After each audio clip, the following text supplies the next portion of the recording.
Hello everyone, Salam, Namaste, Adab, and welcome to today's event. Today we are going to hear four of the very visible personalities in India who are involved in civil society movements, activists, Professor Anand, Kumar, Dr. Ram Puniyani, Dr. John Dayal, and before that, the theme and the speakers will be introduced by great-grandson of Mahatma Gandhi ji, Tushar Arun Gandhi, who himself gave a talk earlier on this forum. The theme is Bharat Jodo Yatra, Churning in India and Challenges for Future. If you have noticed, lately now, in a month time, Rahul Gandhi's Bharat Jodo Yatra has really made an impact in the country. He is the one who is talking very openly, setting a new narrative in India, openly challenging RSS and BJP on hate, division, and that kind of politics. It reminds me and others what Gandhiji has initiated. It is just an effort. So welcome you all. As the poster says, Professor Anand Kumar is a very well-known activist, and he is my fellow BHU person. He is the student leader. He used to be a student leader in BHU, union president, and he is remarkable in the sense that he moved to JNU and became president of his union there also. Ram Puniyani ji hardly knows and needs any introduction. John Dayal Sahib is very well-known personality, and everybody knows Tushar Gandhi ji. So I just welcome you all and invite Tushar Gandhi ji to have his part. Thank you. Thank you, Ravi sir. Thank you very much. Thank you very much, Razi Sahab, and a good evening to all of you. It gives me immense pleasure to be able to speak with all of you.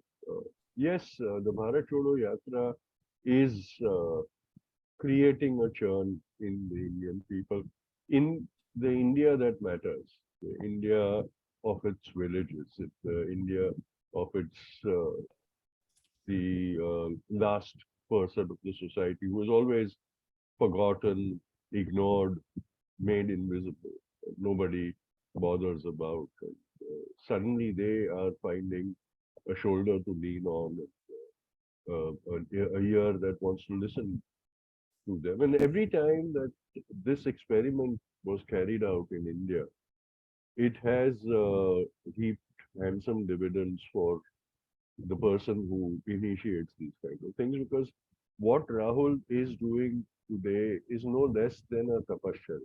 You know, I experienced how difficult it is, and I walked on the day when there was a minimum amount of walking to be done. It was just one in one period of the day that I was walking, because on that day the evening walk had been cancelled because there was going to be a public rally at Shegaon.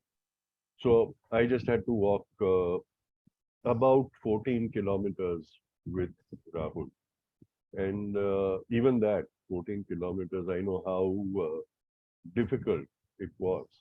And then to think that he has been walking an average of 20 plus kilometers every day for the past now almost 2 months, and continuing unflagged, and not, not collapsing at the end of the walk and say, now I've got to, rest my feet. And no, he's going straight from the walk to interactions with people, talking to people, meeting the media, meeting the people, going about doing things for contact with others, having discussions with his own yatris.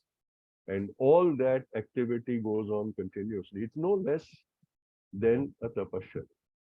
And in India, in the traditional sense of it, Bapu also performed his satyagrahas like a tapasya and reaped handsome dividends. And it's very refreshing to see that in India, where political campaign has been turned into a marketing razzmatazz of money, power, and glitz and showbiz and all that.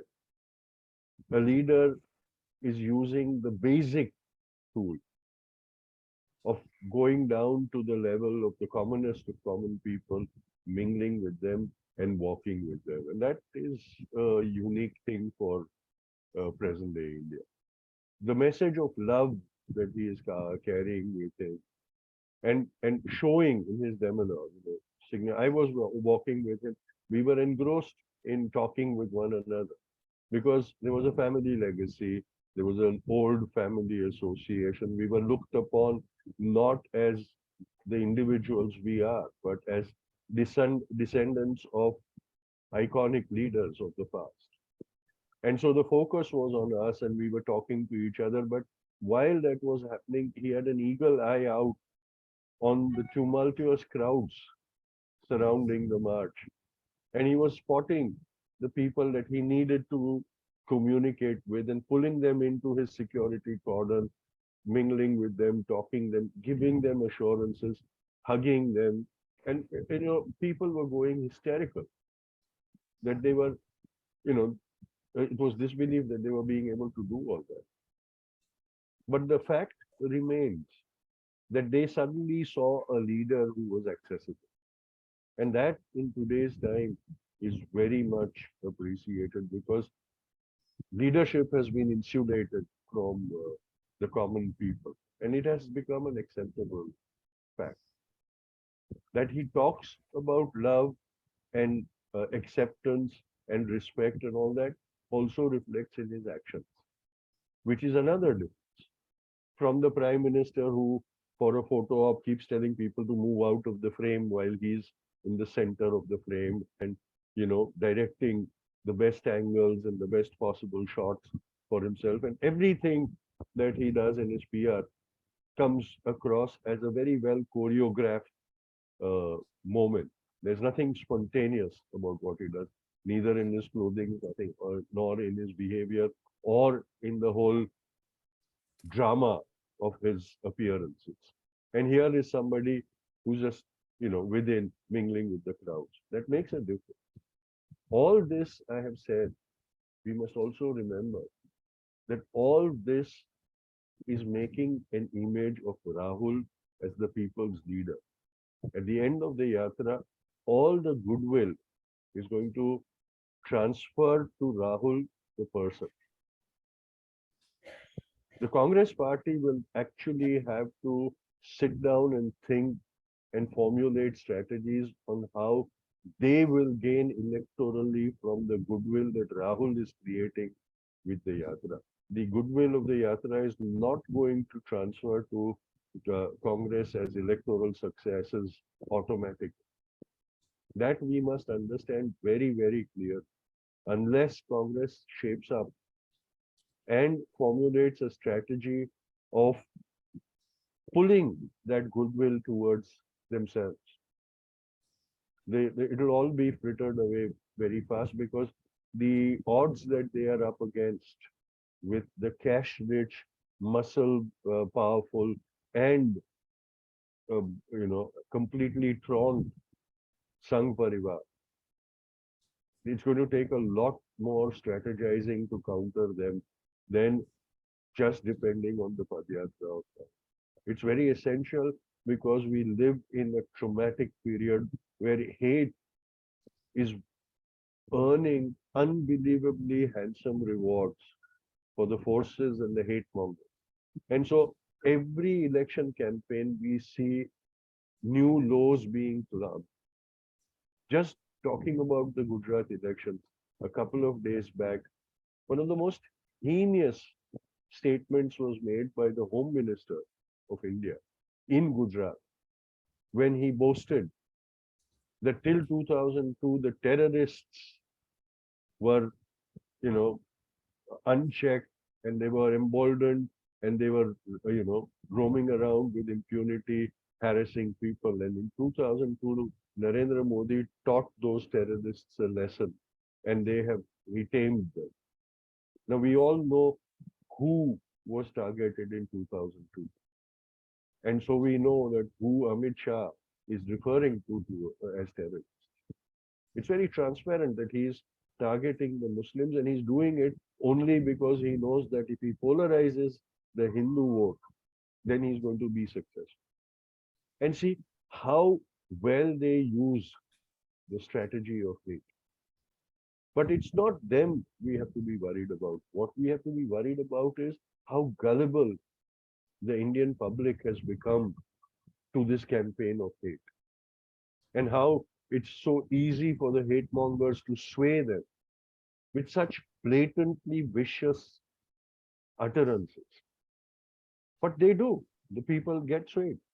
The people, and even though there are far more grave questions posed on the Indian nation today, the thing that wins elections is the Hindu-Muslim divide, the Hindu-Muslim question. Start talking about the Hindu-Muslim issue, you win election.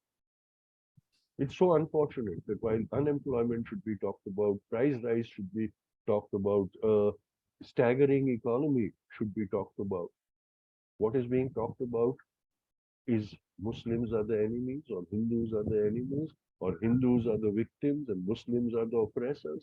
And is that a question?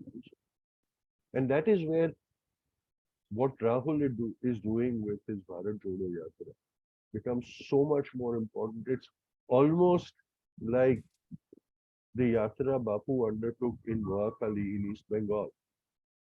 The peace Yatra that he did post the violence in East Bengal, and especially Noakhali and Chupera, and then in Bihar. Rahul also is trying to heal the wounds, which is much required to be done. And that is what India is appreciating. Everybody was thinking that, okay, the South Indian states are, responding to him in a manner, but everything will fizzle out as soon as he enters the Hindi belt. Because he was going to enter the Hindi belt through a BJP-ruled state. And the last 1 week is proving that even in a BJP-ruled state of Madhya Pradesh, Rahul is attracting the people to himself. Even when the administration is against him, is trying to sabotage his efforts, there is a spontaneous outflow for Rahul. And I think that's going to work. No administration is going to be able to stop it. But as I said in the beginning, let's not see this as a revolution to set India right again. This is one man making an effort. And this is one man who will get the benefit of this whole thing. But if a revolution really has to happen, this is the starting point. It will have to be taken forward from when the Yatra ends. And more such efforts will have to continuously be made, not only by the politicians, but by civil society themselves. Indian society, the responsibility is coming back to people like us. People who, at least for myself, I admit that, I'm more of a armchair activist rather than in society. The days of people like me are over. We will have to go into the society. We will have to awaken the sleeping soul of India, the way Bapu did it when he was traveling on the advice of Gokhale discovering India. And he, picked up the pulse of the Indian people. That needs to be done. Rahul is doing it, but it needs to be done by more people in more different ways. And it has to continuously be done. It can't be aimed at 2024. It can't be aimed at any election. This is a fight for the very survival of India as visioned by its founding parents. If we don't, then India will be a lost cause. Yeah, there will be a new India, but it will not be the India for which the freedom fighters fought. And so we have to now strategize as to how we're going to continue this Bharat Jodo Yatra. I think I went over my time a bit. I'm sorry about that. No, But no, thank you that's very much, everyone, for this opportunity for me to be able to share a few thoughts with all of you. Thank you very much. And now we invite Professor Anand Kumar Sahab to have his vision and thoughts to us. Anand Sahab. Thank you, Raji Saab. I thank Tushar ji for his very clear and precise analysis of the situation. I, as a student of Indian society and politics, find this Yatra a game changer. A game changer not for Congress party only, but also for Indian political parties in general and Indian democracy in particular. There has been a tendency of distancing from the people for last many years. And the prime example was the present Prime Minister, who established a one-way communication with the masses, no connect with the media, and a very high security system where he emerges on the podium and then disappears in the skies in aeroplanes. Shri Rahul Gandhi was also known for his Twitter tweets. He has been not a man available to the masses. And today, since 7th September, there's a new Rahul Gandhi in the making. A man who is walking in the footsteps of leaders like Gandhi, where he is looking at the realities through his own eyes, not mediated by his interpreters. He is connecting across the linguistic barriers, starting from Kerala, going up to Kashmir, is a big promise. And it makes real India Jodo. India has been connected by such yatras, such campaigns. And it is expected now that Rahul Gandhi will come out with a reformed agenda for Congress itself. What made India so weak, so vulnerable, so fragile in all these years? We have to diagnose it. किसने India को तोड़ने की शुरुआत किया? India कैसे जोड़ेगा? और India को जोड़ने के लिए क्या चाहिए? We need sincere political leaders. Then we need vibrant media.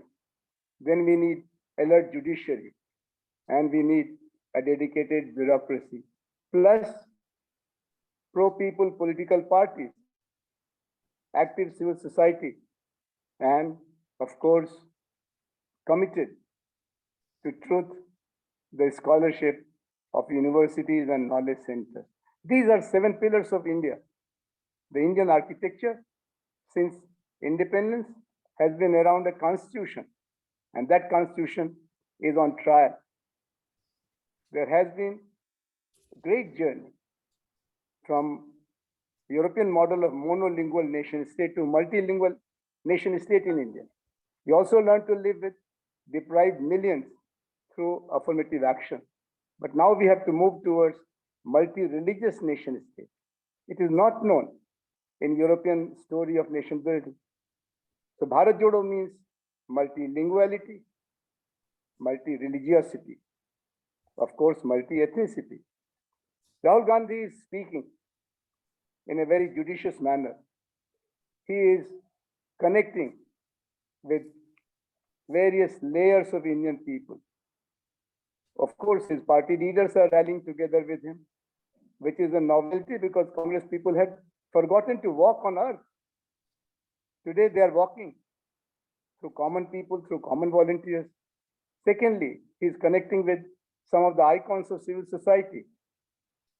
I saw many people who are in their own right, mobilizing in their own ways through art, culture, media, environmental movements, Kisan Andolan. Thirdly, Rahul Gandhi is becoming more and more known face because alternative media is enjoying this experience of walk by one of the tallest leaders of Indian National Congress. So for me, as a student of social change and political sociology, this Bharat Jodo Yatra has many messages.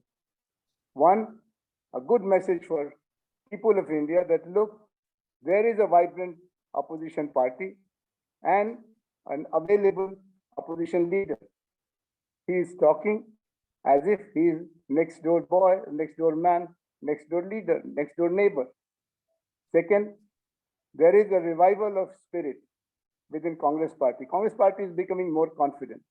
It's going beyond the process of electoral dynamics, which has become loaded because of election bond and many other mechanisms in favor of the ruling party. I hope that Sri Rahul Gandhi will speak a new language, language of reform, political reform in the election system and party system, social reform in terms of rising wave of hate and communalism. Of course, economic reform, jobless growth should become rejected model, and there has to be a new commitment for job or livelihood as one of the essential components of citizenship building, nation building. So, Raji Saab, we have invited people to reflect upon this experience of political dynamics. We were feeling so helpless till the other day. But now, it's not only Rahul Gandhi walking around. There are other groups who are walking. There is effort to bring together the nation, alert and concerned citizens on 30th January at Rajghat Gandhi Samadhi in Delhi. And there are mobilizations at the micro level by smaller groups. So now there is a new chapter of people's politics, which was confined to electoral mechanisms, electoral mobilizations. Politics of protest and politics of power were two frames. Now there's a third frame, politics of people, people as if they matter. So I'm very optimistic. I'm very sure that there is going to be a change Rahul Gandhi, a change Congress party, and a change politics of India at the end of this journey. Thank you so much. Thank you, Anand Saab. And now it's the turn of our senior activist, Dr. Ram Puniyani ji. Thank you, Razi Saab, and my greetings to all colleagues and friends. Now, my two previous speakers have very brilliantly brought out the major aspects of this yatra. And there are, of course, multiple dimensions. First, I want to understand this, as Anandji was saying, it has given people like us also a lot of hope. Personally speaking, definitely there was some sort of a depression setting in few months ago, as the situation was deteriorating all around. We were the civic society actions, the protests, and the media, and whatever the thing was all being curbed. People's voices were being snubbed. The major activists were being put behind the bar. Those who were speaking for the people, they were just being charged with something and the other. And the media, as a fourth pillar of democracy, already had been weakening. And recently we saw that its last remaining brick has also fallen with the takeover of NDTV.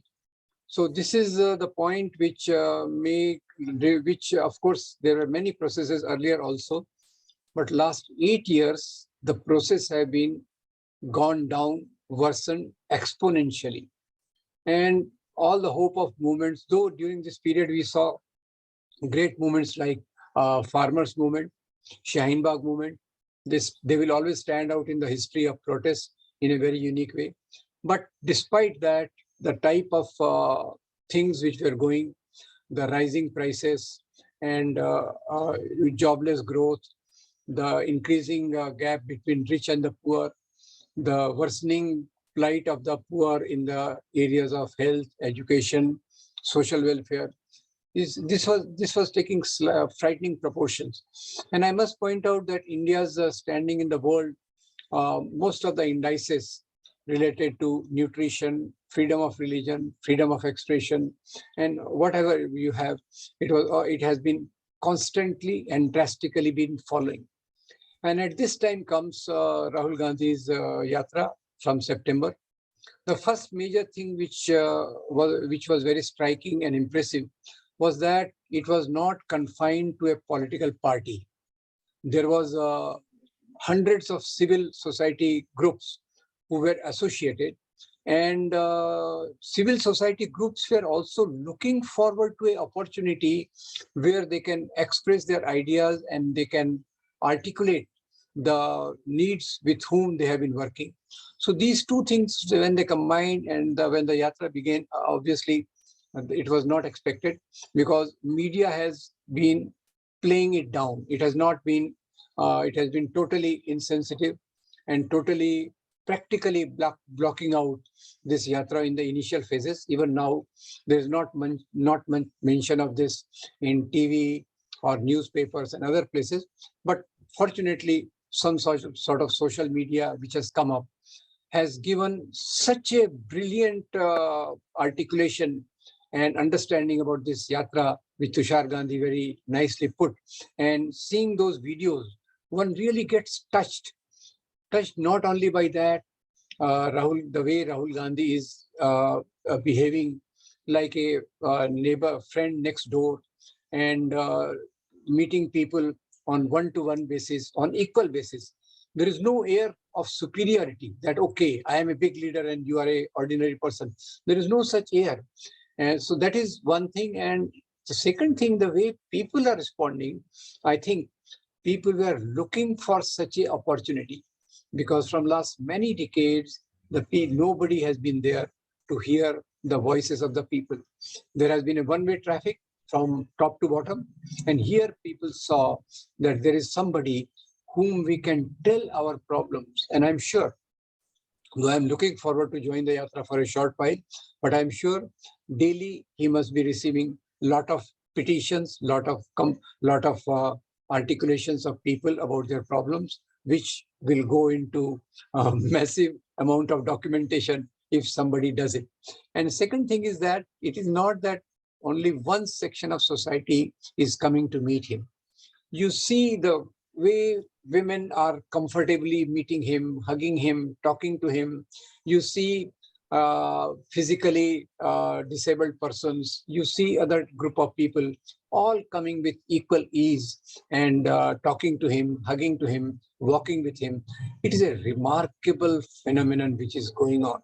And as my earlier speakers have pointed out, it is nothing short of what the magic of Mahatma Gandhi did with his yatras, Dandi March, and some of his less known yatras, which were against untouchability after 1933. So those were the yatras which actually made us a nation. People were there, but fraternity and coming together, that is what Mahatma Gandhi did.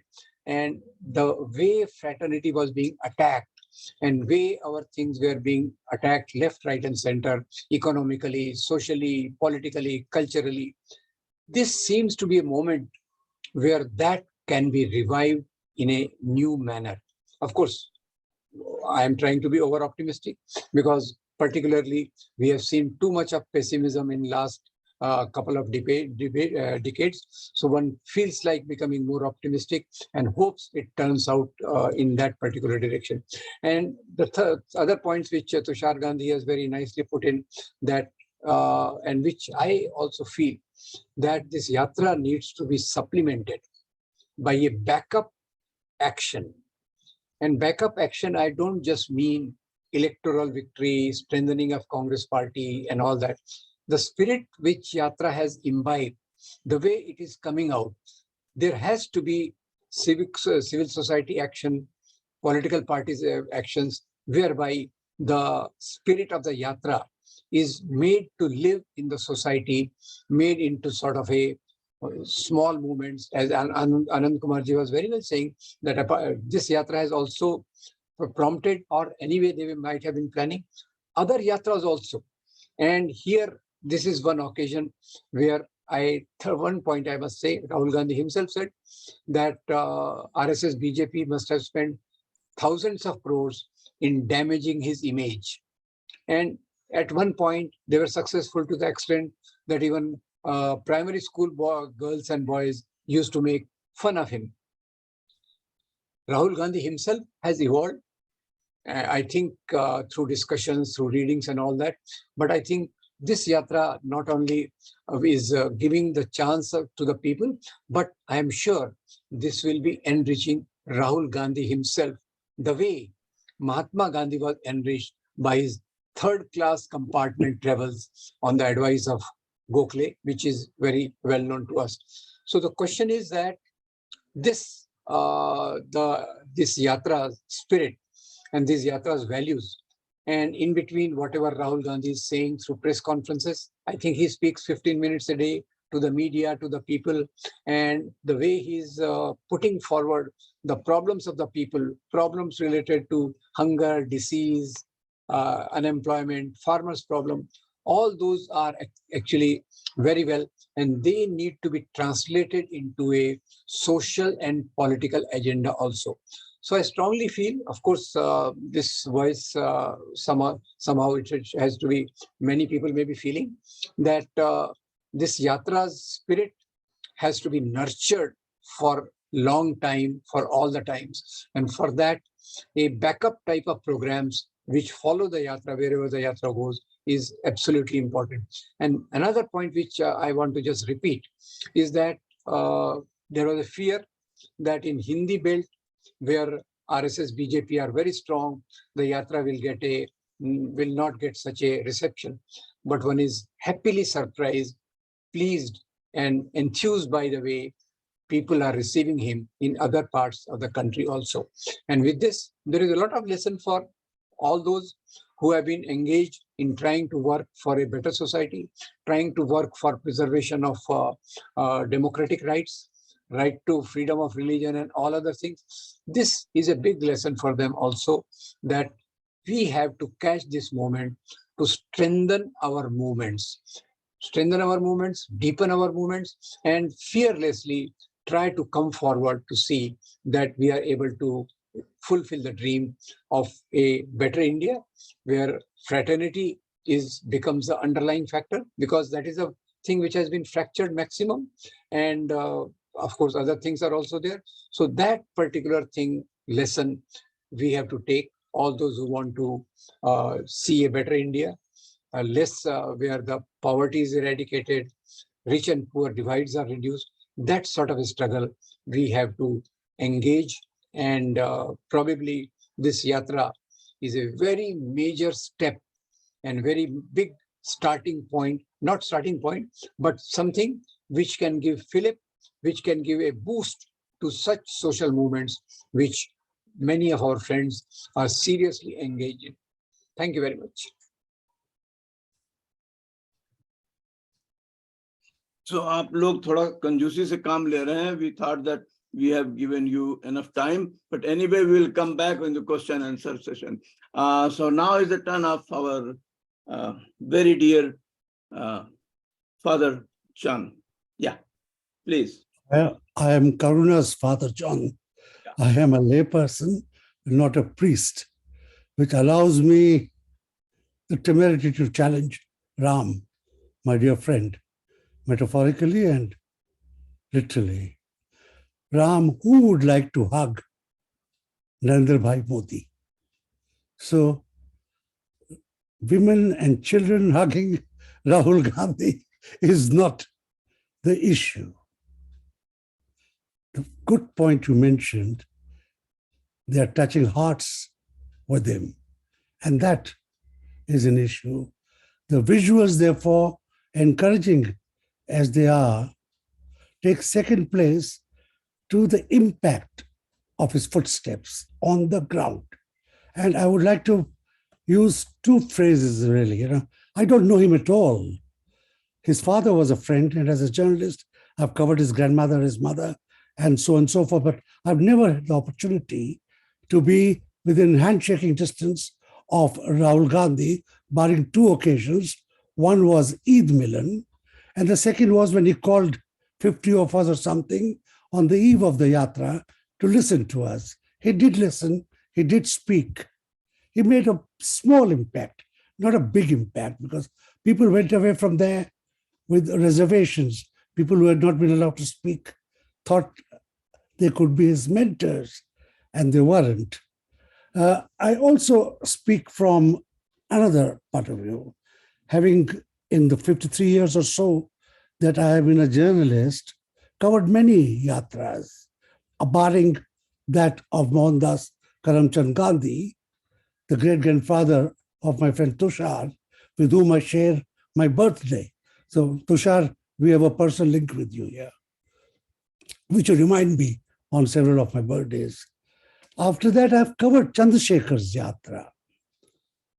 From, as they say, Kanyakumari to Kashmir. He didn't really go there, but it made an impact on him. And from these two, the one analysis is yatras not only create a change, they change the man. And to what extent Rahul Gandhi emerges from it, a changed man has to be seen really, and will make an impact. I also covered to an extent Lal Krishna Advani's Yatra, far more powerful, the Rath. Wherever it went, the ruts of the Rath were flooded with the blood of the innocent, most of them Muslims.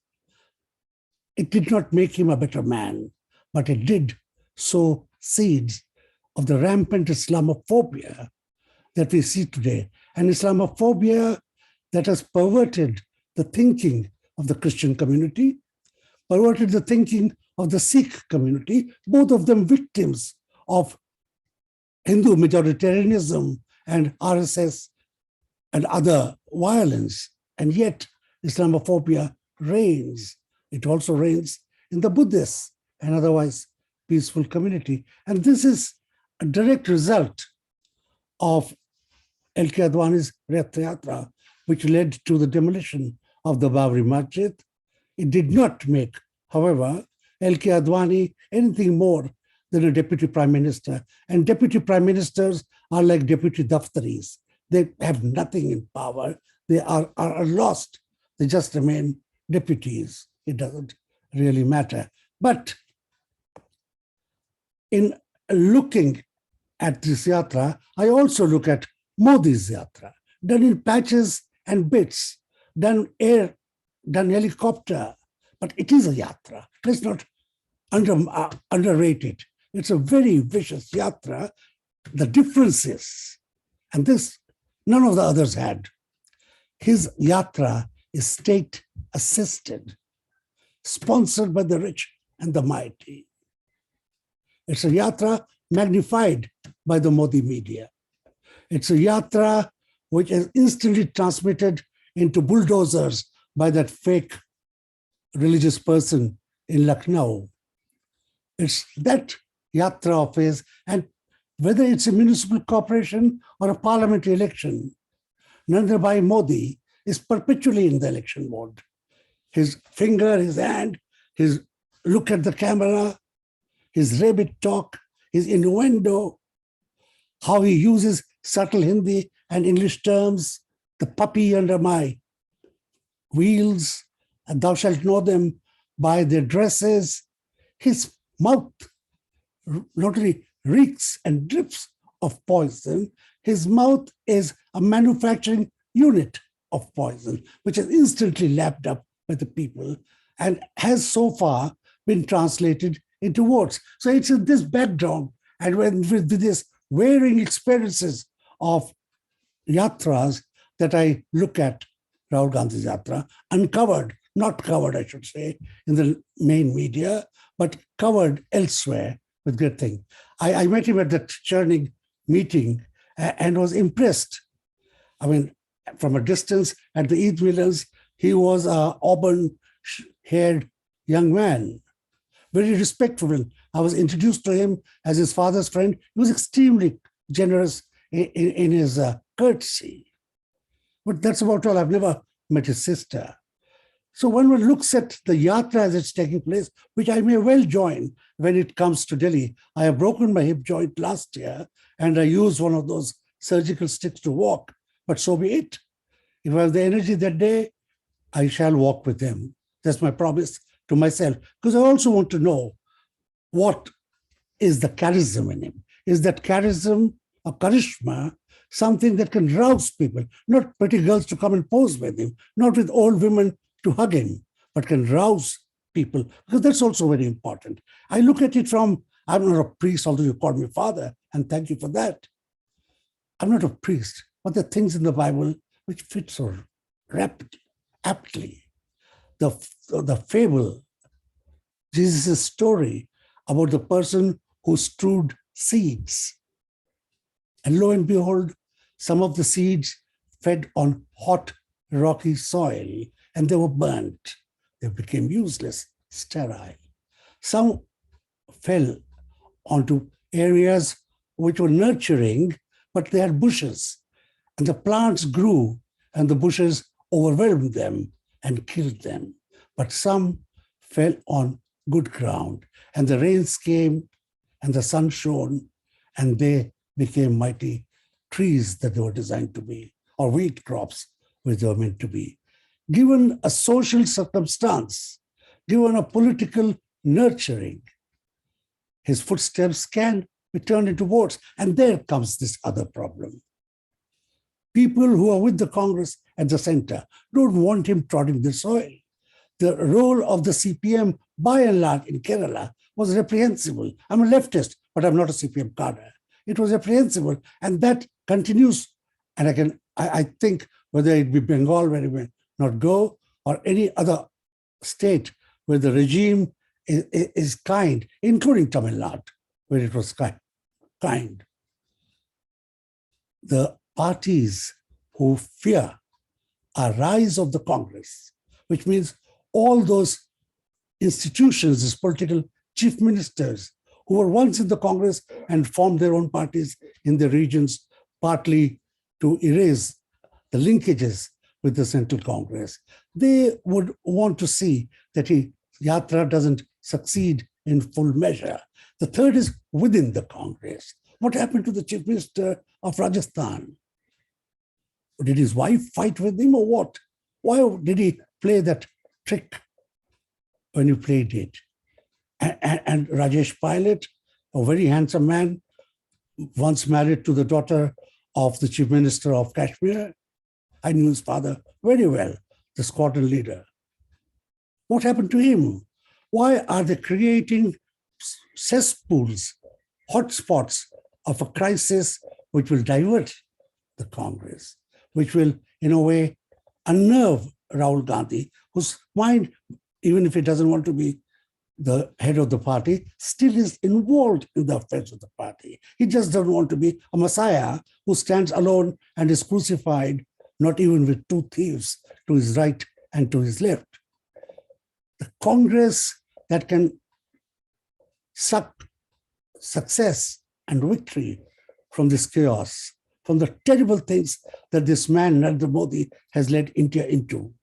The number of people, I have with Harshmander in the Karwai Mohabbat looked into the eyes of maybe 60 widows of Muslims who were butchered, lynched on the fake thing of being people who slaughter cows.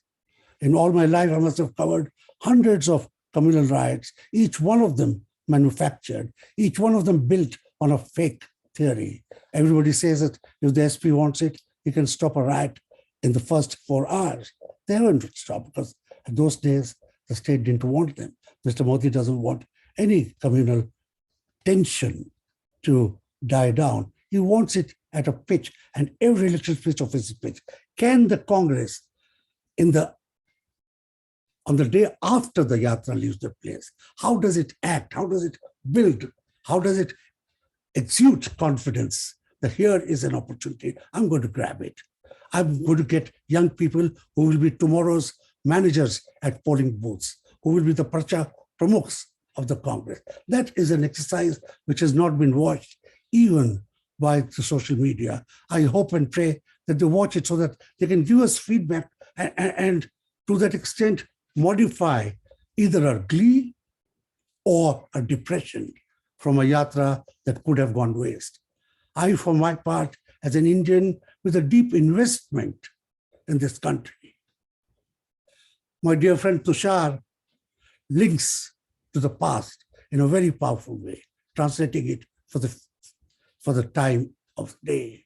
I have an investment here of a son and a grandson and grandnephews who will live in India and work in India for hundreds of years. What sort of a land do we build for them? And to what extent will Rahul Gandhi's footsteps, his strong muscles, which have come from a lifetime of exercise, to what extent will they crush this place? I close with something from my current home state, Kerala, my current profession, journalism, and my current role as a spokesperson often of the Christian community.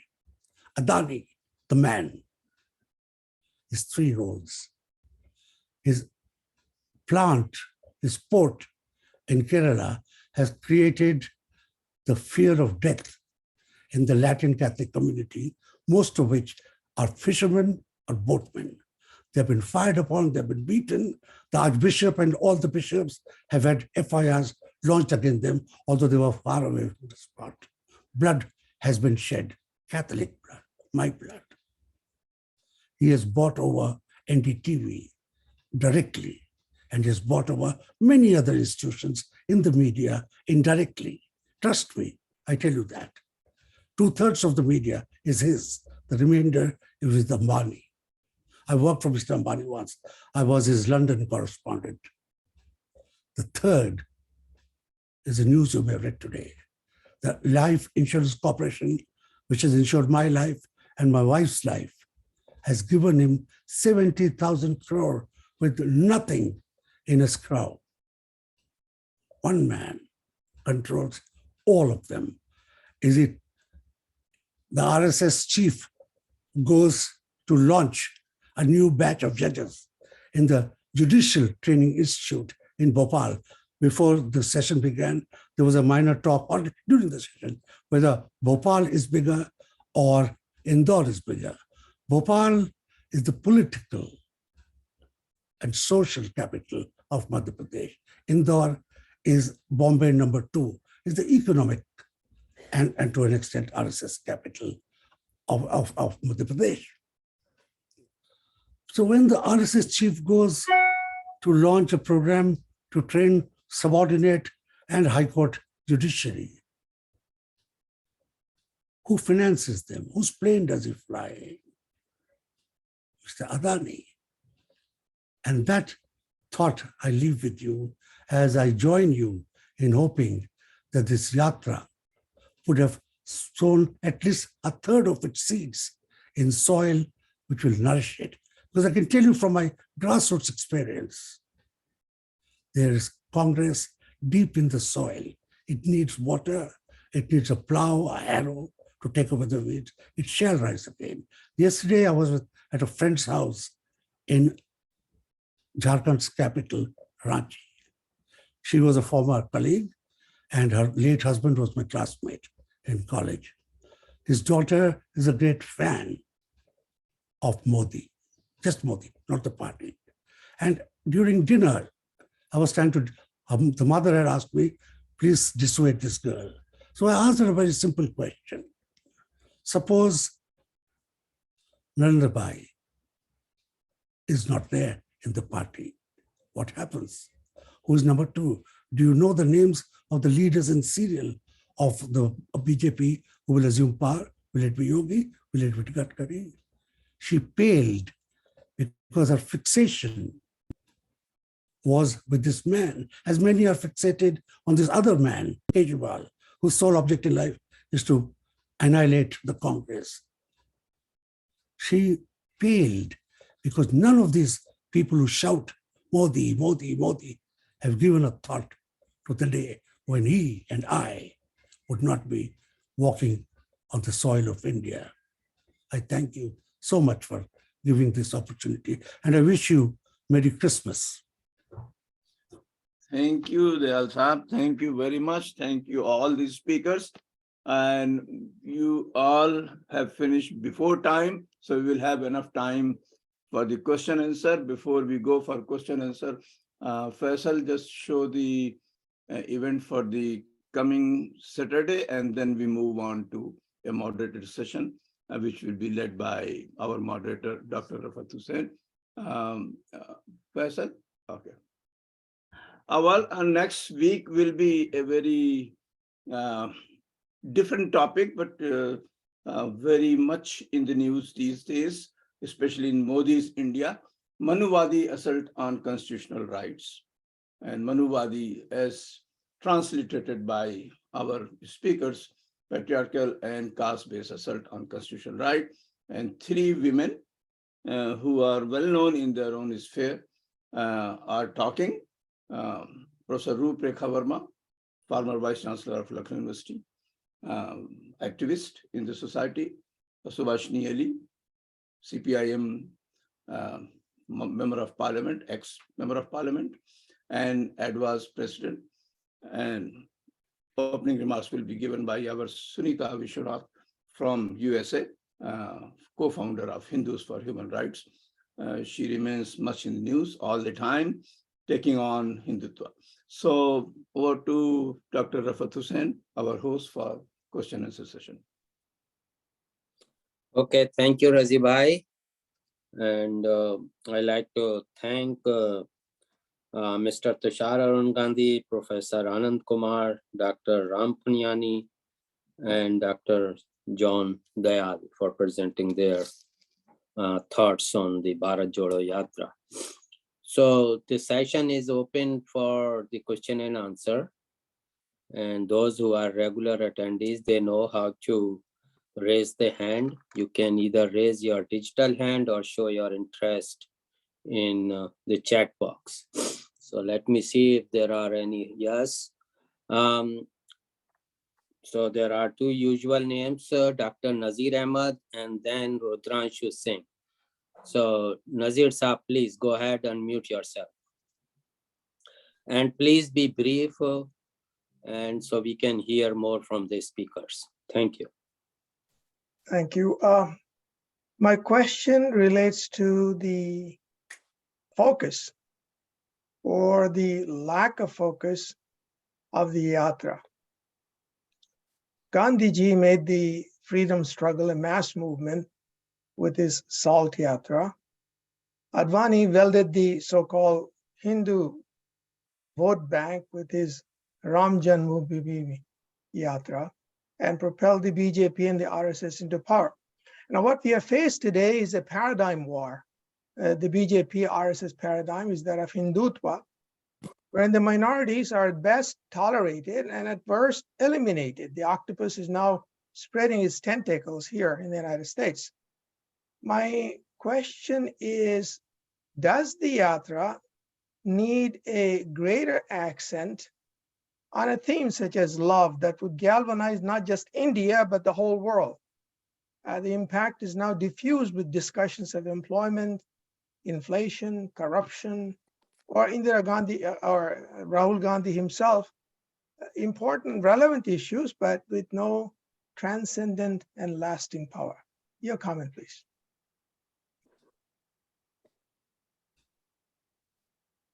Okay, who wanted to address? Please unmute yourself, Tushar Saab. Go ahead. I believe that this we cannot expect the comparisons were with yatras with a particular motive. The Dandi Kooch was an attempt to restart the freedom movement, which had been stopped after Chauri Chaura by Bapu himself. And so he needed an event to reignite the passions of the people. The Ram Janmabhoomi Yatra was with a very vicious agenda of legitimizing the Hindutva politics and making it mainstream. And so they both succeeded. this yatra in particular is a yatra against an attempted poisoning of the minds of, and a successful poisoning of the minds of the common Indian people in the Indian society in over here. And so judging it on the scale of those two yatras would not be fair. I believe this. It's a beginning of the fight back. It's not the battle. It's the beginning of the fight back. So we need to give it that time to prove itself that it was a futile exercise. I don't think it is a futile exercise. I think it is instilling the sense of responsibility that if you feel that things are going wrong, you have to take responsibility to change it. And that attitude is now being seen more in society in a minor uh, uh, way at the moment, but it is being seen. And I think that is what is important. I don't think we should judge it and say, okay, it did not achieve this, and so it's a failure. I don't believe in that hasty judgment at the moment. I also quite agree that it's not a failure. In the quiet, in the silence of the graveyard that has been created in the last 8 years, Rahul Gandhi has made a big noise. He's made a big sound, and many a soul that was dead out of fear has been awakened. And that's, I think, quite a miracle. So I'm not underestimating the miracle. I'm saying, will the miracle encourage others to do what the spade work is required, what the post facto work, labor is required, and a lot of labor is required. It will not come up if we have Naveen Patnaik or Mamata Banerjee or the two Telugu chairs undoing it, joining hands with Mr. Modi. If all of them, so the satraps within the Congress, Shashi Tharoor or whoever, if they try to undo the vast, how should I say, encouragement to the people that Rahul has given, that it is possible to oppose Mr. Modi face to face in the public, speak to the common man and be heard. That has to be then translated and supported and encouraged. That is something that all of us, including civil society, has to do. And on this point of civil society, since the first speaker, a good friend of mine, brought in the issue of civil society, India's civil society has ceased to be, in the last 8 to 10 years, politically relevant. It has ceased to have mass approach. The objective approaches of mass movements, NAPM and others, were subject raised, etc., etc. The RTI, the RTE were very useful mass movements, but they were not supposed to rouse the people to vote against the regime. And I think that is something that has to be seen, because this regime has to be ousted. There is no way on it. Thank you, Puniyani Saab. You want to add something? Yeah, I think both my colleagues have brought out the things very well. One which is understated and not explicitly said purpose, which is coming out through the yatra, is that of fraternity. The title itself, when it says Bharat Jodo, when you go to the depth of it, that there has some things have happened which have divided the society along different lines. Though it is not said explicitly that way, but I think it is serving a function of overcoming those divisions which have been brought in by the right-wing politics during last few decades and last 8 years in particular. Thank you. Thank you all. The next is Dr. Singh, Rudranshu Singh, please.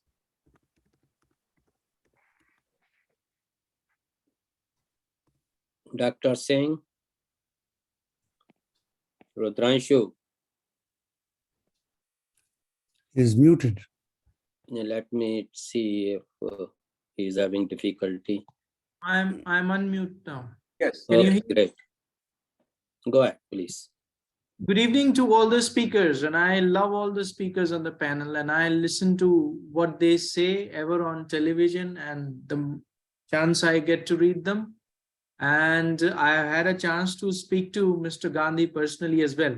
And in fact, I wanted to invite him as a chief guest, but my colleagues in the organization, which I have been a part of, wanted to invite a right-wing BJP leader. That was the tussle that I have had. My question to Mr. Gandhi is that Gujarat saw the birth of Mohandas Karamchand Gandhi, and Gujarat has been the bedrock of Modi. How come Gujarat has become so different over the years and over centuries? That at one point in time it produced Gandhi, and in other point of time it produced Narendra Modi. Well, I think I don't think it's unique to Gujarat. If we have to see it that way, then the whole of India has changed. The whole of India was modified, if everybody was to be believed. And he was not just elected from Gujarat. He did a very shrewd thing in moving to the Hindi belt to get elected as the Prime Minister of India. And so I don't think it can be said that only Gujarat has changed. Gujarat has been the intensive laboratory of the Hindutva experimenters. The experiments with truths of Bapu, those days are over. And, Gujarat has been subjected to a very, very clever sociological experiment of polarization, of defamation and brainwashing. And, but that experiment has now gone across India. It has become pan-Asia, pan-India. No, I think I have not paraphrased my question properly. My question was that how the experiments of truth changed to experiments of hatred. How come Gujarat become laboratory of hatred? Because it was, you can't claim that some soil has only one unique ability of growing just one crop. It's a fertile soil, and anything that is sowed in it will grow. And hate was sown, and hate is what we are reaping. And so I refuse to believe that it was the soil of Gujarat that gave us Gandhi. Gandhi was unique in himself, and he could have been born anywhere, and he would have been the same person. So I refuse to accept that it was because of Gujarat that we got Gandhi, and it is because of Gujarat that we have to suffer more. I refuse to either praise Gujarat or condemn. And I think it's just the human beings, and if anybody is to be blamed, it is the swaying of the Indian masses from Gandhi to Modi that has to be blamed. And that is what we should be all talking about as to how that has happened, and not just in India. You look at the diaspora. If this was an event conducted by Modi Saab, immaterial of the US World Cup match in football, there would have been hundreds of people, thousands of people logging in from the diaspora of America. And so that is also to be seen, that removed from India, the Indian diaspora is so susceptible to hate, even in climates where there is no reason to believe that there would be something unique in sustaining that hate. You look at the entire world over, and you will see that. And so I don't accept this argument that how come Gujarat has changed. I think it's just that we have become more acceptable of evil than good. Gandhi, apart from Bharat Jodo in a different context and independence, partition, he went away far to Noakhali, risked his life to restore fraternity in an era of a civil war, you could say, for genocide. He stood alone, and that courage he showed more than once. And that is the courage, I think, to an extent, Rahul Gandhi is showing. I mean, he's risking his life. I mean, let's not forget that. He's risking his life, and his enemies, we all know who they are. And that is one bright spot that I also see, the courage. And his own courage, hopefully, will also help others. Okay, thank you. Can I make a comment? Yeah, please. Yeah, adding on to my two Go ahead. friends, I will just say that this shift from likes of Gandhi to shift to Modi, as Tushar has very correctly pointed out, it is not just in Gujarat. If you see, like in Uttar Pradesh, you see a very clear example. We get the very embodiment of Indian culture in Jawaharlal Nehru. And from the same land now is coming another who's occupying the chief minister's seat, and who's just the embodiment of some values which are totally against. That is one. Secondly, even globally also, if we see, there is a right-wing shift globally also, particularly from last 3 decades.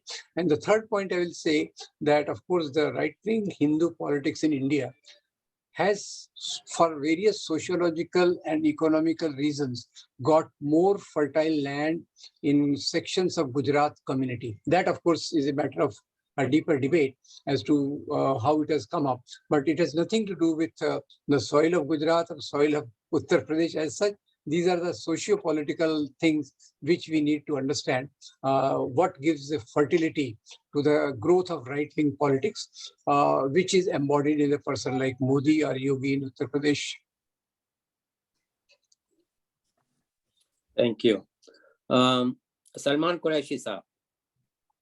Yes, thank you. And my question actually refers to all the three speakers who have made it very clear that this Bharat Jodo Yatra is simply the beginning and it has to be supplemented. And my question is, what chances do you see of electoral politics, either in the short or long run, being transformed to an extent that it then captures power, because institutions are being deformed, they are being misused, and unless you have electoral victory, these institutions are not going to be transformed back to what they were supposed to be, independent institutions. So ultimately it boils down to electoral politics. And I think Dr. John Dayal had referred to the problems, the potential problems that there are in other politicians. For example, Mamata Banerjee has been called a Modi who wears a sari and loves Muslims. So, you have all these deeper problems that plague us. What chances do you see of this yatra affecting electoral politics?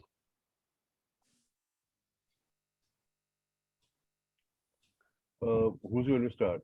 Should I, as usual? Ji Tushar, why आप not? आप करें, आनंद जी करें, कोई भी करे, जो मैं जो पहले कर दे वही ठीक है.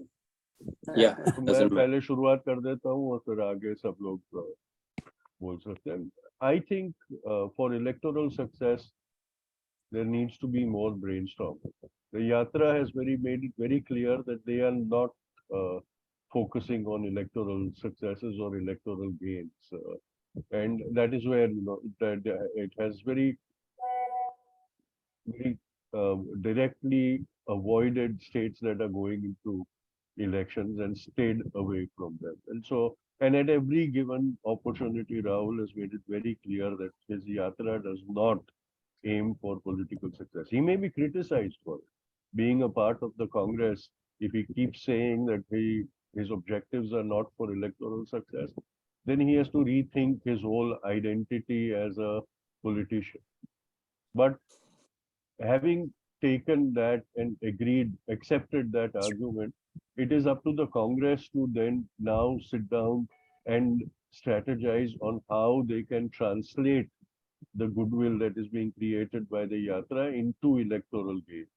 And unless the party comes up with a very extensive campaign for electoral gains, they are not going to be able to reap the dividends. I opened my talk with saying that this all the benefit of the Yatra at present is accruing to Rahul, the individual, and not to the Congress, the party. And we are seeing that, from the states that the Yatra is moving out of, the Congress seems to be slumping into its former inactive state as soon as the Yatra crosses over into another state. We saw very energetic enthusiasm from Maharashtra Congress when the Yatra entered Maharashtra.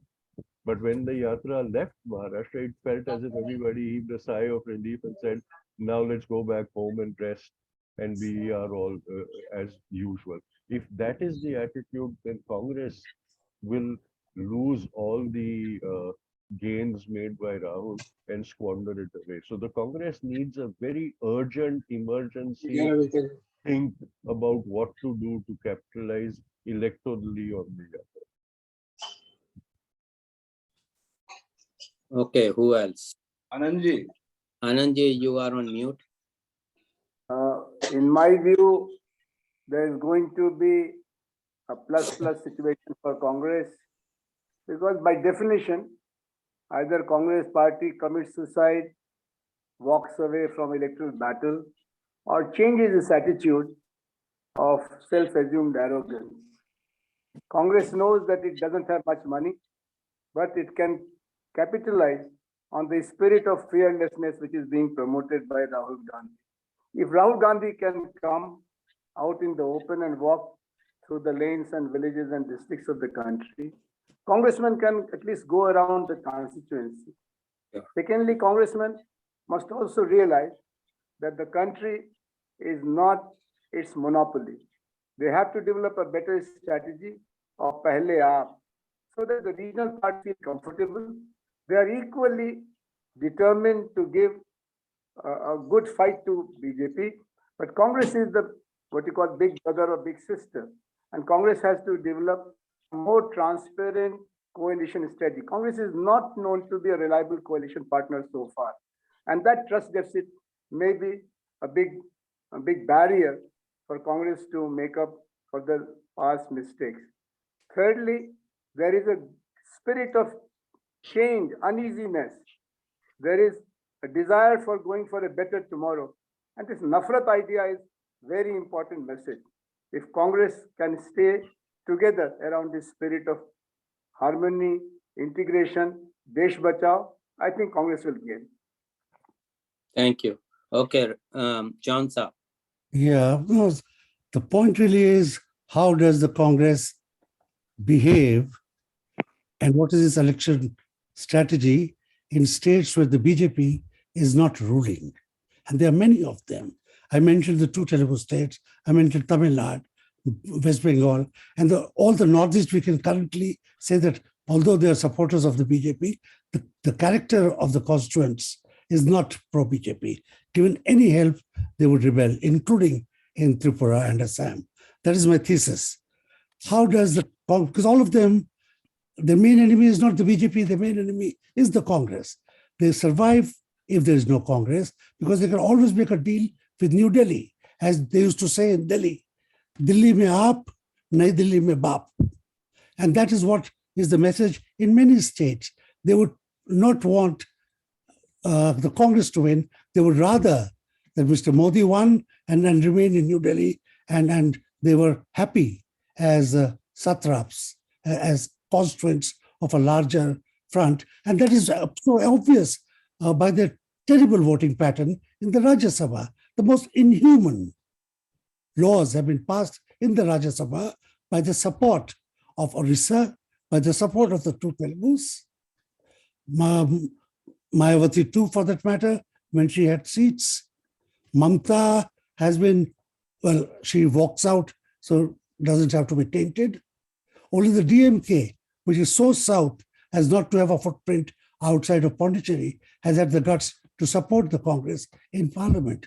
This is the real politics. And here, Professor Anand Kumar and others should put the thinking caps and suggest to Rahul Gandhi and to the current Congress president how to go about their business.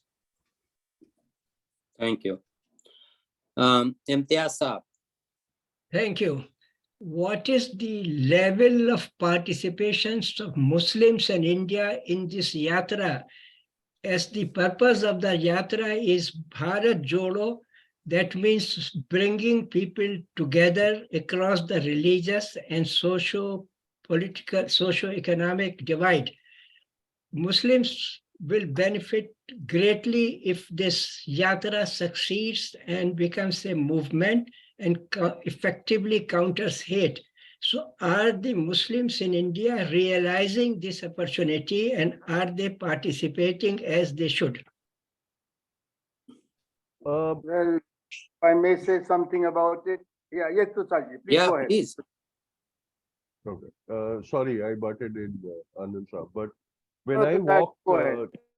when I walked with Rahul in Shegaon, I saw that many Muslims were lining the road on which Rahul was going to walk, and they tried their best to attract his attention. And many of them were pulled to him by Rahul, and they chatted with him, talked with him, and you could see the sense of acceptance on their face also, because they were coming from the apprehension whether they would be acceptable, or are they any more acceptable in India or not.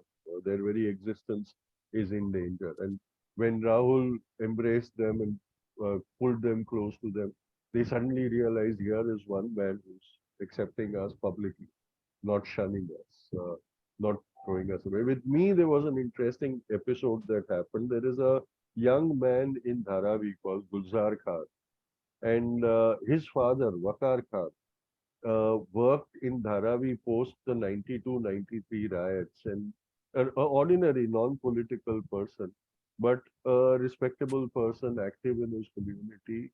He formulated programs to bridge the divide between the communities in his neighborhood in Dharavi, and he started a campaign called Hamsa Ek Hai. And he designed a poster in which he took 4 or 5 young children, young boys, babies actually, and dressed them up in distinctly religious garb so that they could be easily identified as Sikhs, Muslims, Christians, Hindus in that manner. Now, the day that the photo shoot was to happen, the child, the Hindu child, his parents developed cold feet and they backed out of the thing. And so Vakar was worried. He said, I can't shoot my poster because I don't have a Hindu child. And then Gulzar was a young lad, a young boy there. So his father got his head shaved and with a tuft like a Brahmin, and dressed him up in Brahmin attire, made him up with all the tilaks and all that, and made him pose as the Hindu child in that poster. Now, Vakar is no more, but Gulzar is that, and that is one highlight of his life, being on that poster, being the identity of the Hindu lad while he was the Muslim. So a few years back, he came to meet me with that poster, and he narrated his story to me. And then when I told him that we are in touch with each other, and I told him that I was going to join the Bharat Jodo Yatra for a day, he immediately asked me. He said, "Sir, will you take me with you? My one ambition is to present this poster to Rahul Saab and narrate my story to him." I said, "I'll try. I don't know how I myself am going to breach the security barrier, but I'll definitely try." And when I started interacting with Rahul's office, and they got in touch with me when they realized that I had made a public statement of intending to join the Yatra. And from there, when they said that, we'll make all the arrangements for you, I requested, I said, there is a young man, this is his story, and he'd like to meet Rahul. Would it be possible? And they said, of course, bring him along. And I witnessed when Gulzar met Rahul and showed him his poster and narrated his story. The joy on his face was, I can't describe it. Today, if I was to describe that moment, I can't describe it. That has now become the highlight of his life. And the poster is now secondary. The photograph of him with Rahul and the poster he's putting it all over the social media. And every day he keeps reminding me, he says, "Sir, it was you who made this possible." This is one Muslim man. And this is the difference that this encounter has made to him. And there are thousands of such stories along the route. So I think he is winning the support and the lost belief in the Congress that the Muslim community suffered post 92, 93, and more so post 2002 with the Congress, and the breakaway that happened for the Muslims of India with the Congress. I think that one thing that Rahul is achieving is healing those wounds. And Thank I you. think that will pay him dividends. Thank you. Thank you, Tushar Saab. Okay, go ahead, Anand Saab. Let me tell you another example of interest among the people of India, including Muslims. There is a very respected High Court lawyer from Mumbai. First, he decided to join on the very first day, 7th of September, walked for next 15 days, and then took a break. And in this period, he also runs a video program, YouTube program, Janta Ka Aina. He must have presented several hundred videos, all with positive messages. And then after a gap of another 15 days, he goes next time, second time, but this time he goes with his young son, who is a college-going student, Kabir. So it is becoming an intergenerational engagement, but it is also true that Muslims, like Christians and Dalits and Adivasis and women, are not so, what you call, equipped to engage in public show of solidarity with whether Rahul Gandhi or other non-BJP leaders. There are certain costs involved, but there are people who are willing to pay the cost and get identified and get counted. So these Shakil Ahmads and Kabir Ahmads are there, and their number is increasing. Thank you. Thank you. Thank you.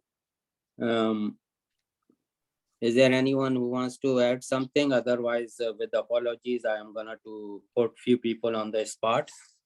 And one of them is my favorite, Ravi Sinha Saab. And then I will ask Ishrat Aziz Saab to have some comments on that. Go ahead, Ravi Saab. Thank you, Rafat Saab and Razi Saab. It has been such a great thing to listen to all the four speakers. And of course, I agree with all of them. I'll just like to add one point, basically in two parts. While many people are talking about how Rahul is changed or will change through this experience, and many people have many advices to Rahul, and Rahul also in some ways has his share of public awkwardness. We all do in various ways, so it is very easy to become patronizing about him. But what one has to also notice is that he doesn't have to learn as much as many of us have to learn. You know, his ideological courage is remarkable. I come from left. I have spent my activist life as part of left.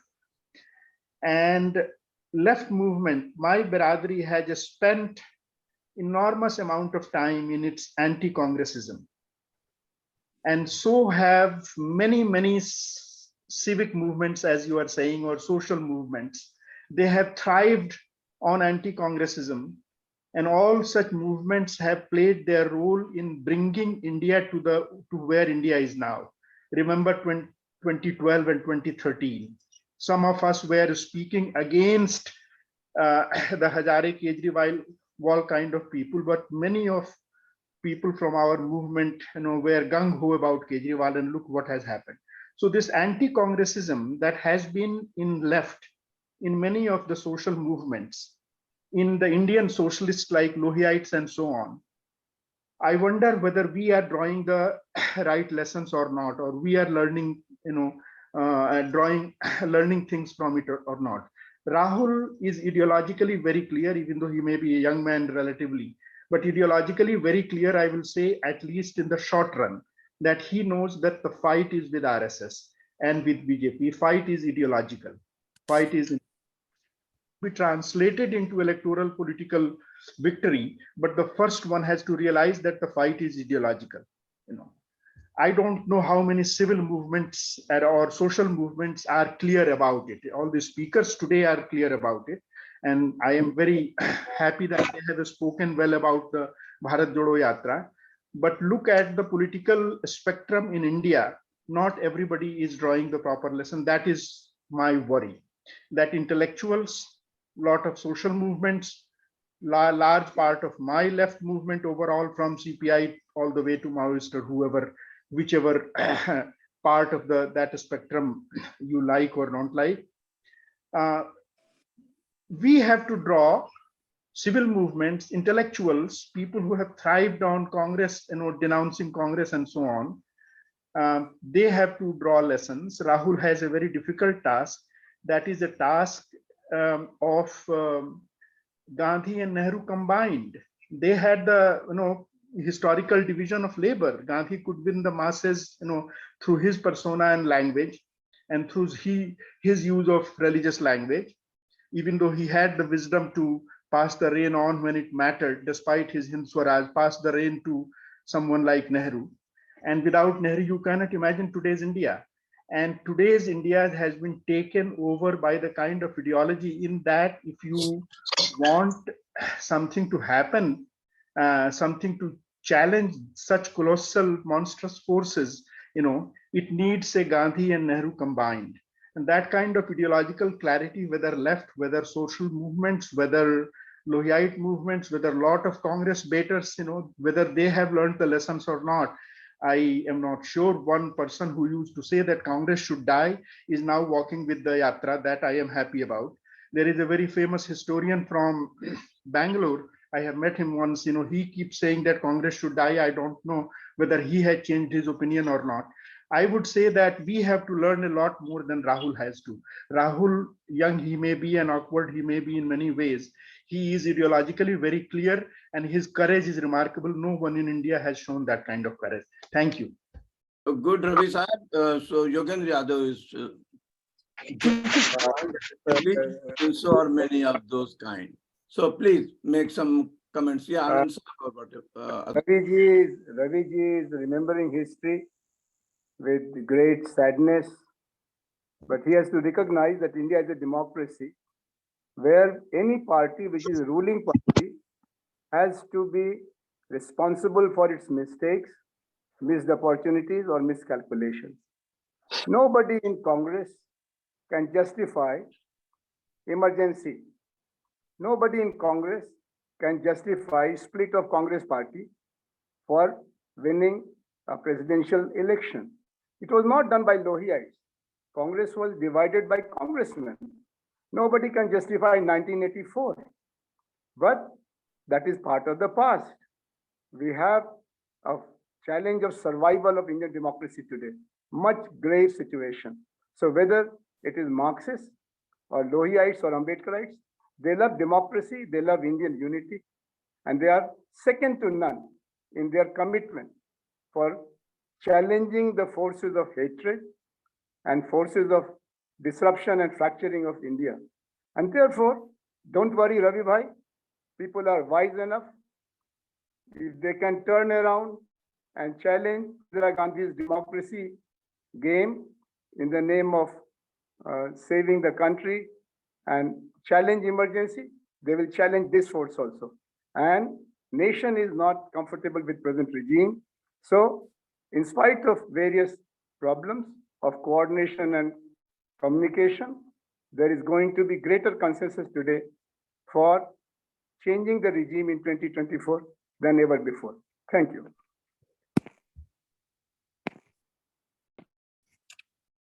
Ishrat Bhai, please go ahead. Thank you, Rafat. First of all, let me make it clear that I am a supporter of this Bharat Jodo Yatra because of more than anything else, that's the way democracies should function. I have two questions, very brief ones for the speakers. One is, to what extent has this yatra invigorated the Congress? And secondly, is it being supported wholeheartedly by all sections of the Congress, or there are some which are lukewarm in their support? Thank you. I think, Rafat Saab, congressmen have found an activity worth joining. There is great enthusiasm at the lower levels of rank and file. I have been going around from Hyderabad to Patna and from small towns like Sikar to Munger. And wherever I ran into known Congress people, they were all telling with great confidence that they are about to go and join or they have returned from the Yatra. So there is some kind of a convergence. A new magnetic center has emerged in the form of this Yatra, and that will go well with the rest of the Congress leadership. Some of the old guards, as it was mentioned earlier by one of the speakers about Rajasthan, royal battle between Chief Minister and Deputy Chief Minister, or the problem in Karnataka Congress, Siddaramaiah or no Siddaramaiah. These things are what you call terminal diseases within Congress party, and they require surgical operation with courage of conviction. Thank you. Okay. Tushar, John have, Saab. I really have my doubts. I really have my doubts about how enthusiastically the Congress, they're making an appearance. They're making the leader. I'm talking about the leadership. I'm not talking about the grassroots workers. The grassroots workers for the first time have found something to enthuse them. Otherwise, they were tired of being exploited by the top leadership. So the grassroots workers are genuinely there with Rahul. But I have my very sincere doubts about the second rung leadership and its enthusiasm. They're all wanting to get their photographs in the Yatra. But are they now activized enough to take the responsibilities on their shoulders? I have my doubts about that. I think and I I'm would like worried to, about that also. I think I agree with Anand more than anybody else in saying that there is a bit of a new life in the Congress because of the Yatra, no doubt about it. People who were till yesterday thinking whether to join AAP or possibly, if they're lucky, to get a BJP support for ticket are waiting for time now to see how this Yatra translates into a larger movement, a churning within the Congress, how the new president, who has coincidentally taken over at around the same time, how do they sync together, not sink together. And to that extent, people are enthusiastic. I think in the Congress, more than anybody else. As I said, I remain doubtful about parties which are board of the Congress, whose main enemy is the Congress and not the BJP, how they and their states, which are populous, do that. In UP, where the Congress is nowhere, it can only rise. There is no other way. It can only rise, maybe not get all the seats, but it'll have more than it has ever had after the decline of the Congress and the rise of the BJP. Thank you. Abdul Jabbar Saab. So thank you. It's a wonderful discussion. I'm learning quite a bit through this forum. I was born in the post-independent India, the southern part of India in Tamil Nadu. I got immersed in the education through the help of Kamraj educational plan. I came here 42 years ago to the US. So I I would like to very similar thoughts I had about what Dr. Sinha was talking about. So this is the elitist, liberal elitist paradigm that helped India to really come to this stage. But it's along the way, I think the populist paradigm has been lost. So that vacuum was filled in by religious communal forces. That's what I think. That's also in terms of somebody talked about emergency rule. I was a student at the time, 1975-77. There was the most remarkable act by Indira Gandhi to just suspend constitutional framework. So that really gave way to people ruling at this time. So I have a very different, very limited kind of experience in terms of how this Yatra is going to be impacting on the rural and the grassroots level. I think the speakers appears to be very optimistic. Can you come? This is my comment. If you want to really add to that, thank you for that.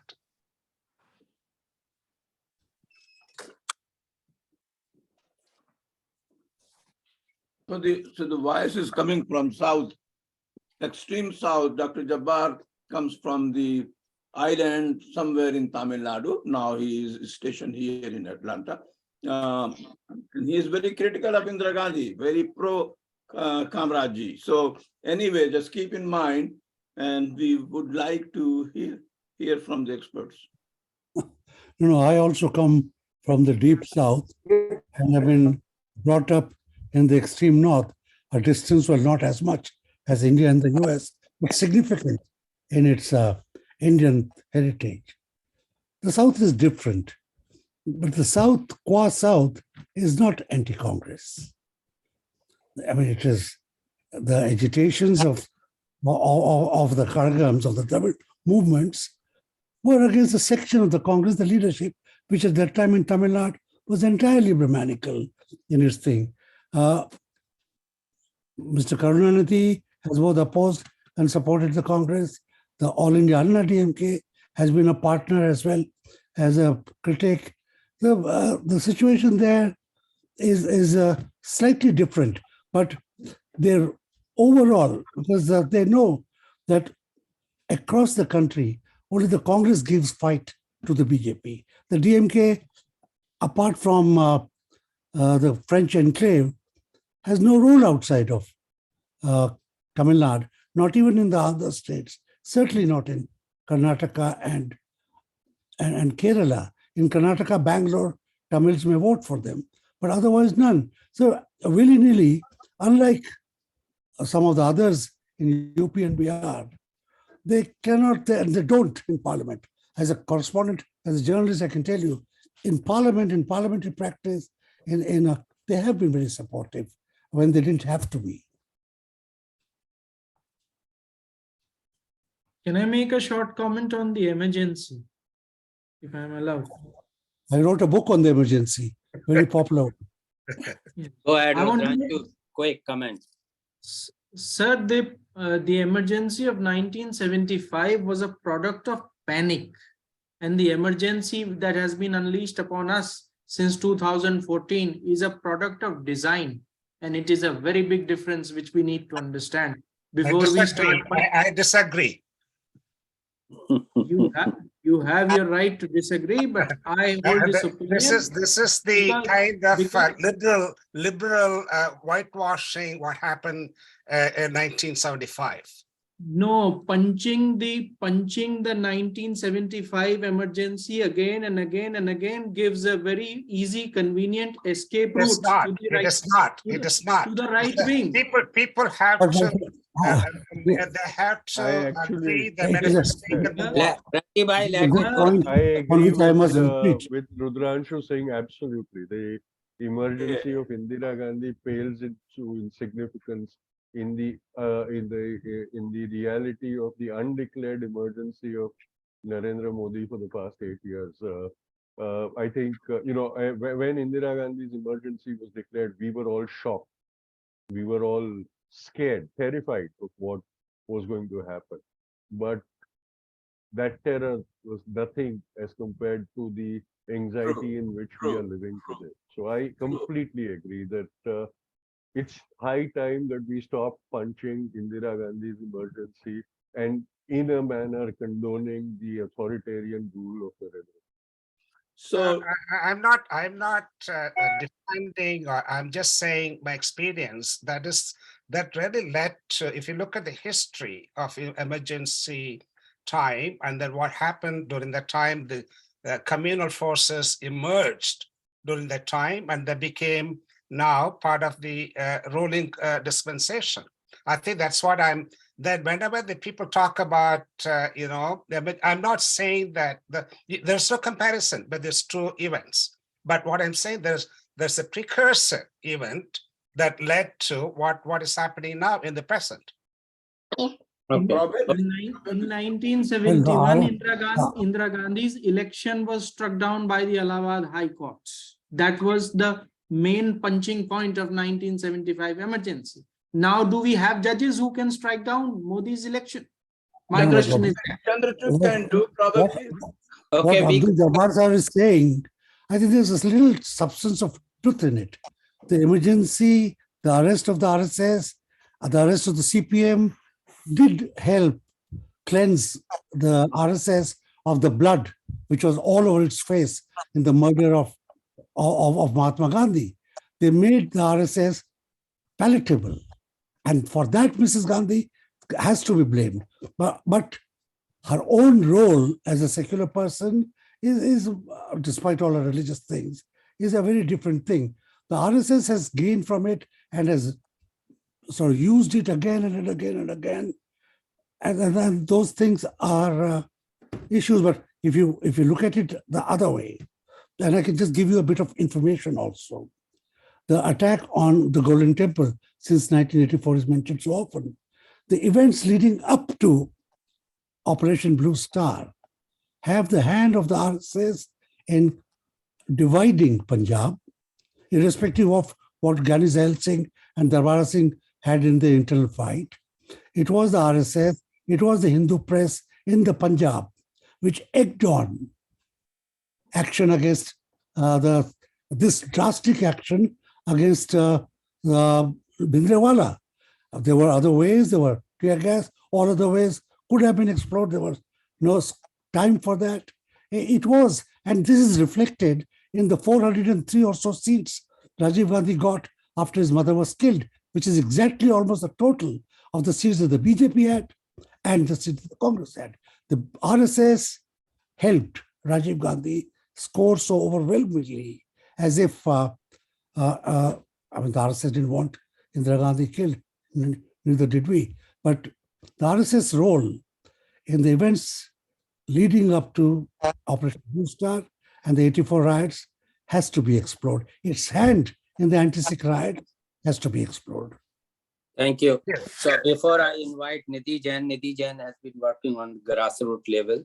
So I simply have one comment, because every government has to miss a step and then they have to pay the price. That's what happened in the Gandhi's government. And we should hope that this government does the same thing, and then they had to pay the price. So Nidhi, please go ahead. And that would be my last invitee, at least. And if anyone else is interested, please raise your hand. Amir Bhai, do you want me to put on you spot, or you want to forego? Let's go ahead, Nidhi Jain. Thank you. Thank you. Only thing I want to say is that, hold on, Nidhi, sorry. Go ahead. That the striking and distressing feature of the current Indian political scene is the absence of Muslim leadership, as a corollary of what earlier somebody commented. And it reminds one of the repressive regime of South Africa, turn of the century, where Mahatma Gandhi stood up and galvanized the Indian community. So, and the ragtag Indian community. So one wonders why in India, Modi government cannot be more repressive than the minority government in South Africa. Why there is an absence, total absence of first level Muslim leaders in India. Thank you.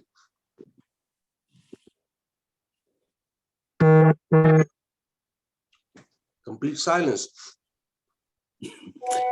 Nidhi, please hold on for a second. Let's see if anyone. No, I believe that Muslim leadership is to be blamed for the situation the Muslim community finds itself in, because for a long time, the so-called Muslim leaders have only been deal makers, and they make deals with parties in power for their own power base, to shore up their own power base. They have never ever worked for the community. And so many of those Muslim leaders have lost faith.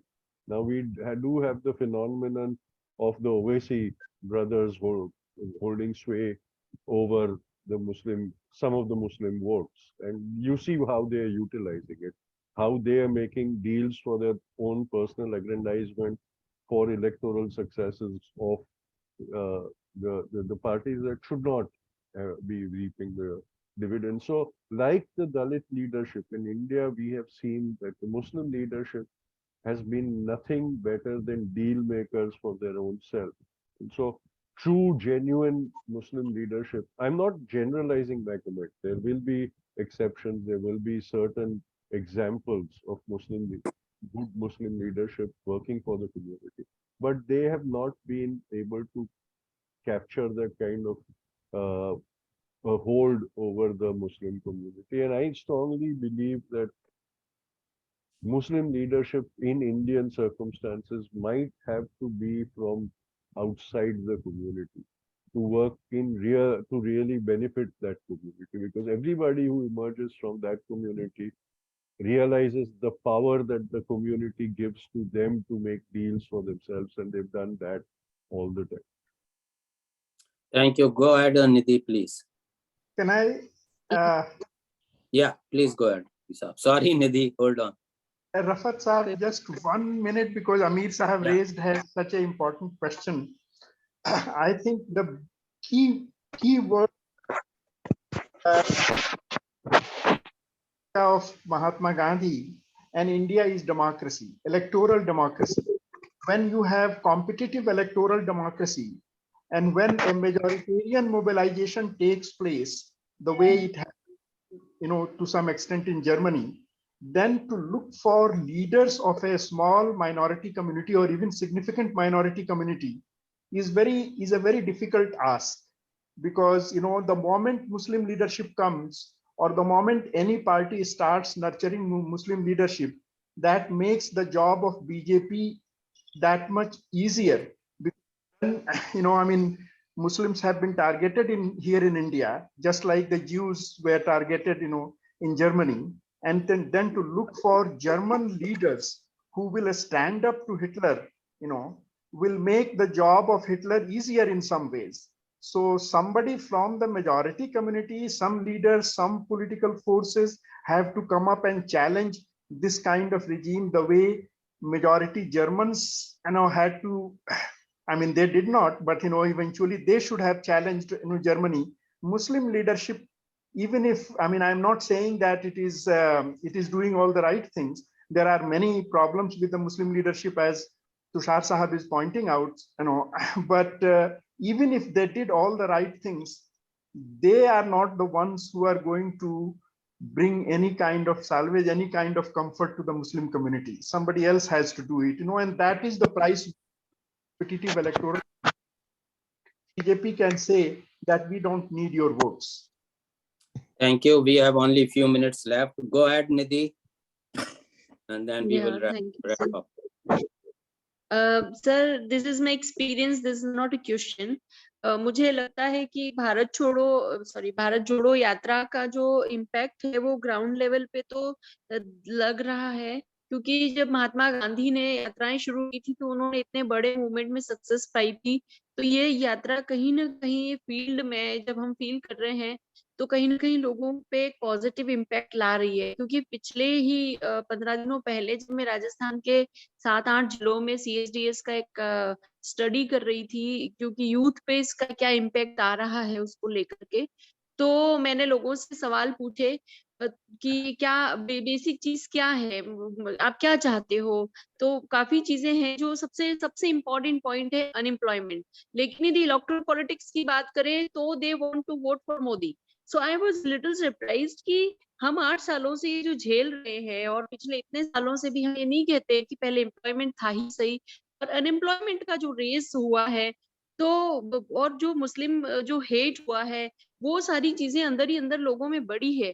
और unemployment और education का जो rate है वो भी बहुत ज्यादा increase हुआ है। और राजस्थान के कुछ जिलों में तो इतना हॉरेबल है कि 15 रुपए में 144 राखी तक बनाने को तैयार है। मतलब 2 रुपए का दर्जन राखी भी नहीं बना पा रही है वो महिलाएं। मतलब इतना अनएम्प्लॉयमेंट है, हर तरह से लोग भर गए हैं, मुस्लिम हेट से हर तरह से लोग भर गए हैं। और मुझे नहीं पता कि ये यात्रा कितना उन लोगों को जोड़ पाएगी, हम लोग कितना, हमारे देश में जो एक सौहार्द और सहिष्णुता थी वो चीजें कहीं खो गई हैं। और आई होप कि जैसे गांधी ने इतना बड़ा यात्रा करके लोगों के वहां जा जाके लोगों को जोड़ जोड़ के देश को जोड़ा है, आई आई फुल्ली ट्रस्ट कि ये यात्रा कहीं ना कहीं एक पॉजिटिव इम्पैक्ट जरूर लाए। ऐसा मैं सोचती हूँ। बाकी बहुत मुश्किल लग रही है और हम लोग भर गए फील्ड में। हम जब काम करते हैं तो अंदर से भर गए हैं हम लोग, क्योंकि मुस्लिम हेट खत्म होना चाहिए, आदिवासियों का, एससी का। और मुस्लिम से ज्यादा अंदर जो हेट है वो एससी को लेकर के, अरे ये तो चमार है, ये तो ऐसा है, तो वो है। तो ये सारी चीजें which we feel in the field. I don't know how come we will solve the problem, I don't know, पर हाँ जरूर हिस्सा जरूर बनेंगे। Thank you, Randir. And I see one more hand raised, Randir Kumar Saab, and that would be the last one. And then I will pass on to, after my question, I will pass Thank on you. to. Go ahead, Randir. Thank you. I think we are already running out of the time. My question is that, when we compare emergency with this regime, people have developed a habit of binary thinking, and that is so problematic. And I have also written in the chat box, both dictatorship and majoritarianism are the evil of. My question is that I do not see any change in the Congress party, although I see and I have observed, and this is the psychoanalytical observation of Rahul Gandhi. Rahul Gandhi was the one who was against the anti-land acquisition. Rahul Gandhi was the one who was against the corruption supporting party stand of Congress party. So I think in the very decision of Bharat Jodo Yatra, it is more of of Rahul Gandhi. Just Tushar Gandhi has also observed this fact. I have some journalist friend who I asked them that whether this yatra changed the whole organizational behavior of Congress party. He said that I met some of the person who was the part of Bharat Jodo Yatra, and they were joking in the sense like this is the kind of the middle class joke. What will happen this year after this yatra? So I think that kind of unrealistic attitude, I would say, in the Congress party. So I think, of course, because of Rahul Gandhi, he made a statement on in 23rd of the February in Delhi that this is my spiritual experience. And that is something that we have to understand, that this is a kind of personal effort of Rahul Gandhi, and it is supported by some of the local people. But mainstream political supporters of Congress party, they are not getting benefit of this yatra, and they will not. That is something which is very problematic for us. Thank you, Randir Saab. Thank you. And I do have a just naive question. So this Bharat Jodo Yatra is a brainchild of Rahul Gandhi or the Congress party? And then I pass on. This idea of Yatra is neither brainchild of Sri Rahul Gandhi or Congress party. It was initiated by a freedom fighter, 97 years old, Dr. G.G. Parikh in Mumbai, who called upon people to organize small yatras of 75 kilometers within their own districts of contact and work. And that became the basis for a gathering of interested in voluntary organizations, trade unions and others in Mumbai, where a letter from Sonia Gandhi carried by Shri Digvijay Singh offered to join it and then it became a major project for Rahul Gandhi. So it came from, by and large, civil society groups, but then it got adopted and it has become so significant, and rightly so. Thank you, Anand Saab. Back to Razi Bhai. So I will ask Tushar Saab, the way some of us have raised these doubts whether really it is a Rahul Gandhi's spiritual crusade sort of thing, or only Jairam Naresh and a few Digvijay and others thing, or it is really a need also, Congress need to re-emerge in that moral concept that Gandhi and Nehru led it, and recapture the imagination of that India. Is this not the idea of Rahul Gandhi? Or it is only a personal spiritual experience, or through it others could be benefiting and Congress could be? How it is linked? Razi Saab, I believe that if the Congress does not grasp this opportunity, then nothing can save it. This is the last life raft available to a sinking party. And does Congress If they don't understand understand that, and if they don't grasp it with both hands and save themselves, nothing can save them after this. So who could? This is it. The Congress will have to accept that they don't have choices. They can't wait for a miracle beyond what Rahul is providing them with. Yes, it is a journey of discovery for Rahul himself, of him discovering the nation, just like his grandfather made it possible for his grandmother, his great-grandfather made it possible for his grandmother in the discovery of India, just that as Mohandas Karamchand Gandhi discovered India, Rahul Gandhi is now discovering India and in turn discovering himself also. But for the Congress party, if they don't take this opportunity, then nothing is going to be salvation for them. Knowing Congress so well, you knowing Congress so well, probably, you have any kind of feeling that it is really sinking in them? It is really, they are buying this idea that this is really the way to go, or this is just an effort? That is my genuine anxiety. That is my genuine anxiety. I don't have an answer for this, but that is my genuine anxiety. Whether the Congress as a party realizes that if they don't latch on to this and swim to shore, then there is nothing but the abyss for them. That is my anxiety, and I don't have an answer for that. Well, Himachal Pradesh and Gujarat and results will tell them how to act. Further, I think that is one possibility.